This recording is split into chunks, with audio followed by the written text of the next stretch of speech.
बेचने के चक्कर में। ऐसा कोई धरना नहीं है।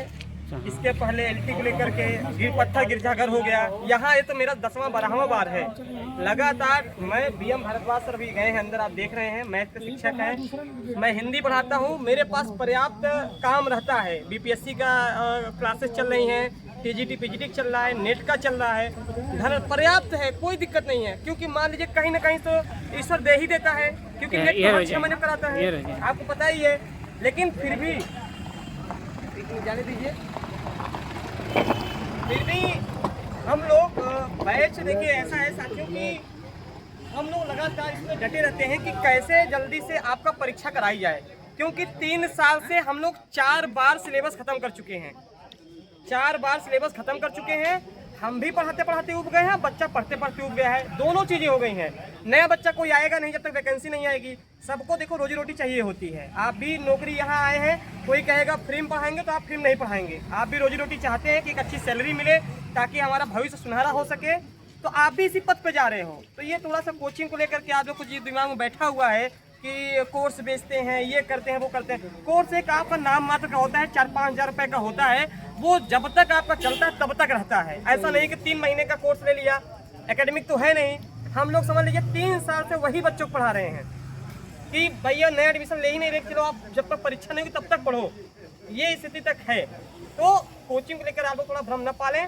बाकी और कोचिंगों का मुझे नहीं पता है, उनको भी आना चाहिए था, इसमें कोई शक नहीं है। क्योंकि हर एक कोचिंग पास अपना बच्चा होता है, हर कोचिंग पास अपना बच्चा होता है। उनको कहना चाहिए था कि हाँ आप वो लोग वहाँ पहुँचिए और अधिक से अधिक पहुँचिए ताकि चीज़ें क्लियर हो जाएँ। बाकी टीचर्स अकेडमी एनी टाइम। और कल एक चीज़ मैं और बता दूँ, LT और GIC को लेकर के 2018 में LT आई थी, GIC 21 में आई थी।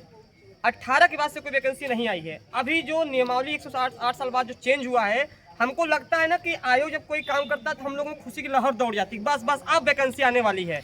लेकिन आयोग क्या करता है, कहीं ना कहीं कुछ जानबूझ के पेच फंसा देता है कि वो लंबा चलता रहे। अभी क्या हुआ, नियमावली आ गई। अभी विषय अहर्ता जो सबसे बड़ा विवाद था उसको भी समाप्त कर दिया, हम लोग का बड़ा योगदान था उसमें। अब जो नया समस्या आया है, आप लोग को चाहे अवगत हो या ना अवगत हो, परिहार सर भी जानते हैं, ये भी इस पे लगातार आवाज उठाते रहते हैं, विषय बार आरक्षण का। अब ये नया चोचला आ गया है कि अब जो है कॉलेज वाइज जो है वह विषयवार आरक्षण आएगा। आपको पता है कि प्रयागराज में BSA है, प्रयागराज में उत्तर प्रदेश लोक सेवा आयोग है, प्रयागराज में जहाँ से भी मैं बोल रहा हूँ उत्तर प्रदेश नया शिक्षा वाला है, सेवा चयन है। क्योंकि पुराना नाम हम लोग रटा हुआ है तो वही दिमाग में आ जाता है। तो यहाँ पर 3 चीज़ें हैं। अगर साइन की प्रक्रिया भी होगी तो 1-1.5 महीने में हो सकती है, अगर साइन की प्रक्रिया चाहिए। लेकिन अधिकारी वर्ग बहुत आला हो गए हैं।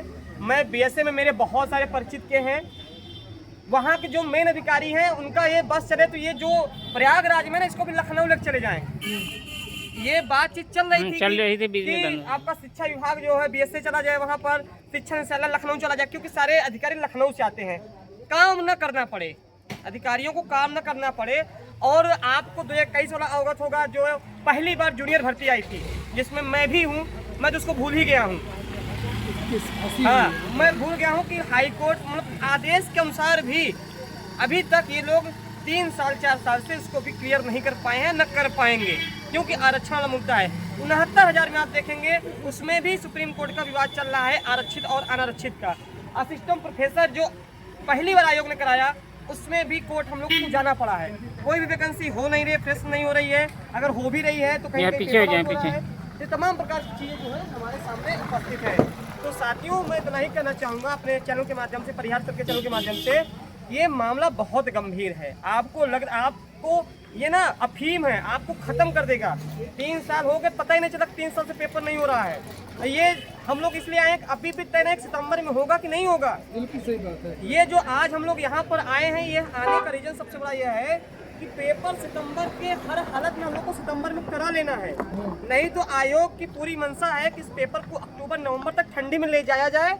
रिजल्ट ज्वाइनिंग कराते कराते 2026 के लास्ट में 27 में चुनाव है, और वो चुनाव का वो मुद्दा बना देगा कि हमने ये वैकेंसी दी। जैसे आज 8.5 लाख नौकरी उन्होंने निकाला है, मैं तो घर पे था, चाय पीने चला गया था, मैं नहीं पा पाया गलती से। 8.5 लाख आज वैकेंसी आज उन्होंने क्या है, सरकारी नौकरी उन्होंने दिया है योगी जी ने। और पता नहीं आप लोग यहाँ क्यों भटक रहे हैं, आप लोग भी नहीं पाए, शायद आप लोग भी चाय पीने चले गए होंगे या सो गए होंगे। तो ये सब सारी चीज़ें हैं, बहुत अव्यवस्थाएं हैं साथियों। मैं फिर से कह रहा हूँ, बहुत अच्छा मौका है, मात्र 2 से 3 दिन आपका लगेगा, इससे तो नहीं जाना है। 3 साल आप इंतजार करेंगे कि 3 दिन में फैसला करेंगे, ये आपके ऊपर निर्भर करता है। अगर 3 साल चाहते हैं वैकेंसी ऐसी रहे तो मत आइए, केवल यूट्यूब पर देखिए, परिहार सर का हमारा चैनल देखिए या किसी और का चैनल देखिए, ये आपके पास विकल्प है। या दूसरा विकल्प ये है कि हम आए, बाहर निकलें, इकट्ठे हों। ये देखिए, हम तो ऐसे ना, ये मुट्ठी में ताकत होती है, हम लोग मुट्ठी भर हो गए हैं। एक होता है मुट्ठी होना, एक होता है मुट्ठी भर होना। तो ये हम लोग की प्रक्रिया ना मुट्ठी भर की हो गई है, जिसको आयोग लोड ही नहीं लेता है। ये तो अनिल सिंह जी हैं और भी जो भी मंच हैं, देखिए हमारे लिए कोई ये नहीं है कि ये आएंगे तो हम इनमें आएंगे। जो भी आपके लिए काम करे, जो भी आपके हित के लिए सोचे। देखिए हम लोग स्टूडेंट हैं, अभी ओझा सर ने जो भी बातें कही हूँ उनका निजी मामला है। मैं आपको बता दूं, स्टूडेंट और टीचर की ना कोई धर्म होती है ना कोई जाति होती है। हम लोग का ना कोई धर्म है ना जाति है, हम लोग केवल यहाँ पर छात्र बनकर आए हैं। तो जो भी सरकार वैकेंसी देगी, सोचेगी, उसके बारे में सोचेंगे, शिकायत करेंगे। यहाँ हमें किसी पार्टी से नाराजगी नहीं है, किसी को बुरा भला नहीं करना है। हमारी बस ये है मांग नौकरी और पीजीटी टीजीटी का पेपर। तो फिर से मैं दोहरा दूं साथियों, 17 तारीख को अगर चाहते हैं कि एलटी आ जाए, 2026 ना जाए, आपको अधिक से अधिक उत्तर प्रदेश लोक सेवा आयोग आना पड़ेगा। 2 दिन 1 दिन की बात है, आ जाएंगे, वैकेंसी आ जाएगी। नहीं तो विषयवार आरक्षण का मामला आ गया है, अब इसको फंसा करके इनको 27 तक तैयारी कर ली है, 27 तक हम क्लियर कराएंगे। हो सकता है कि ये भी हो जाए, फॉर्म भरवा के 27 के बाद चुनाव करवा, 27 के बाद परीक्षाएं लें। भाई आप लोग दोगे ना कि एक बार बोर्ड दे दें, फिर इनसे करवा लेंगे। ये सारी चीजें हैं। बगल में बिहार है साथियों, लगातार vacancy TRE 1, TRE 2, TRE 3, TRE 4 की भी तैयारी कर रहा है। आप बहुत ज़्यादा जो है यूपी के बच्चों के लिए वह रोजगार का केंद्र बनेंगे। लगभग 40,000 छात्रों ने यहाँ से वहाँ पहुँच गए हैं। अगर ये स्थिति वहाँ नहीं होती तो और भयावह होती। तो आप लोग भयावह स्थिति में है, इसलिए समझिए ये महामारी है एक प्रकार से। तो इसको मैं महामारी घोषित कर दिया हूँ। ये बेरोजगारी का जो